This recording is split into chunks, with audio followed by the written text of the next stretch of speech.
Daily விழுவாஸ்க்கு உங்களை வரவேற்கிறேன். ஆமாங்க, டெய்லியும் பைபிள் படிப்பீங்களா?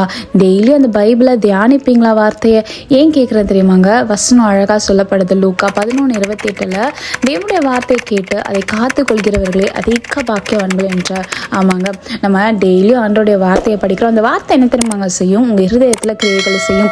அந்த வார்த்தை ஆண்டவர் சொல்கிறதுக்கு அப்படியே கீழ்ப்படியும் போது நம்ம பரலோகத்துக்கு போகும்போது அது பாக்கியவான். அப்படி உங்களை பார்த்து ஆண்டவர் சொல்லும் போது அது எவ்வளோ அழகாக இருக்கும்லங்க. நிறைய வேலையில் வார்த்தையை படிப்போம், கேட்போம், ஆனால் அதை ஃபாலோ பண்ண நம்ம மறந்து போயிடுவோம், உலகமான வாழ்க்கைக்கு போயிடுவோம். ஆனால் ஆண்டவர் சொல்கிறாரு, யார் என்னுடைய வார்த்தையை கேட்டு அதை அப்படியே ஃபாலோ பண்ணுறாங்களோ அவங்க தான் பாக்கியவான் அப்படின்னு கருதப்படும். இனிமேல் நம்ம வாழ்க்கையில் ஆண்டோடைய வார்த்தை வெறும் கேட்டுட்டு விடாமல் நம்ம இருதயத்தில் நம்ம வைக்கும் போது அது கிரியைகள் செய்யும், நம்ம வாழ்க்கை மாறும். அந்த வார்த்தை தான் நமக்கு ஆறுதல், ஆலோசனை எல்லாமே கொடுக்கும். அதனால் அந்த வார்த்தையை படிக்க மட்டும் செய்யாமல் ஃபாலோவும் பண்ணுவோம். நீங்கள் ஆசிரியப்பட்டது உங்களை ஆசிரியராக. ஆமென்.